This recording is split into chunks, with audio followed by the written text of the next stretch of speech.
Martin Vickers.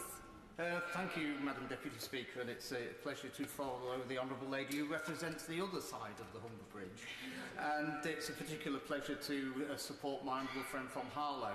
And although he was an asset to the front bench, his campaigning skills on issues such as this on the back benches are very welcome to have him back among us. And hopefully we can be successful in this as we have been on one or two campaigns in the past. It's also a pleasure to speak following the my honourable friend from Great Grimsby, and on this occasion I can say I agree with every word that my Member of Parliament has said. It doesn't always occur, but on this occasion that is so. This is a question, as so many things are in financial terms, of getting the balance right. Do we put an additional burden on patients and their families, particularly at a time when they're particularly stressed and perhaps in great distress?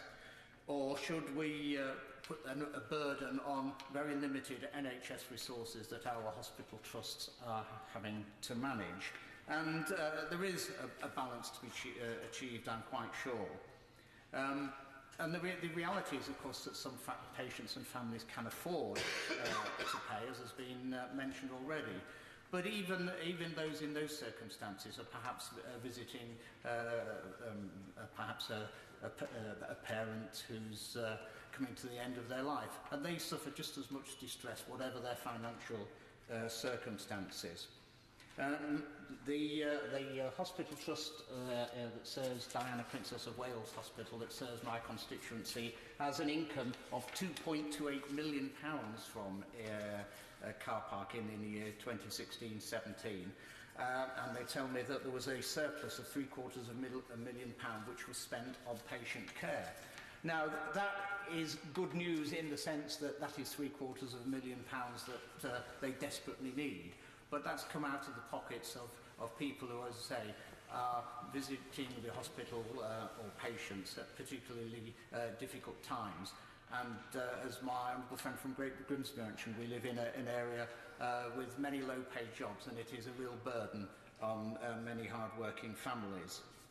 I would just say I wasn't going to detain the House too long, but in actual fact, if I would detain them a great deal of time if I were to read the 64-page guidance that the local trust produces for parking on their hospital sites. I mean, it is an appalling burden that we place on all organisations, be they in the public-private sector, where they have to go to such trouble as to produce 64-page guidance on the park, on how they operate their car park. I mean, this is complete madness.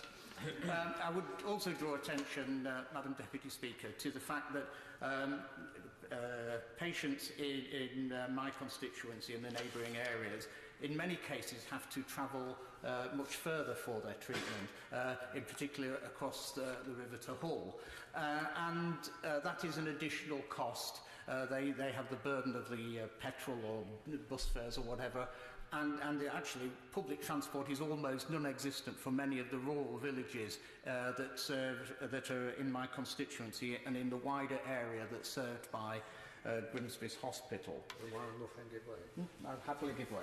I'm grateful to him for giving way. He's making a very good point, and that is that the cost is disproportionate on those who live in rural areas.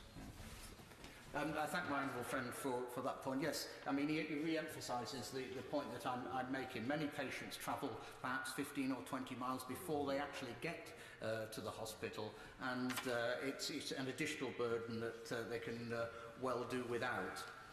My honourable friend from Grimsby mentioned that there is a problem with management, and she mentioned parking in neighbouring streets. I'll add a few more: Craxton Avenue, St Helens Avenue, Charles Avenue. We know them very well, and I'm sure when I was a councillor for that area, they used to complain about the people blocking their streets, and I'm sure they complain to their Member of Parliament today.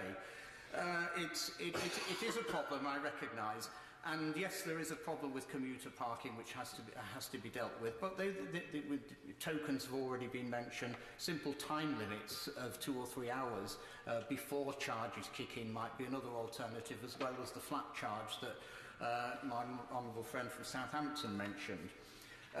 So, Madam Deputy Speaker, I urge the government to tackle this. It needs government action. It is unreasonable to expect trusts, particularly those like Northern Lincolnshire and Goole, which are in special measures at the moment. They've got very major challenges of their own, and an extra burden such as this is something that it could well do without. It needs government action to resolve it.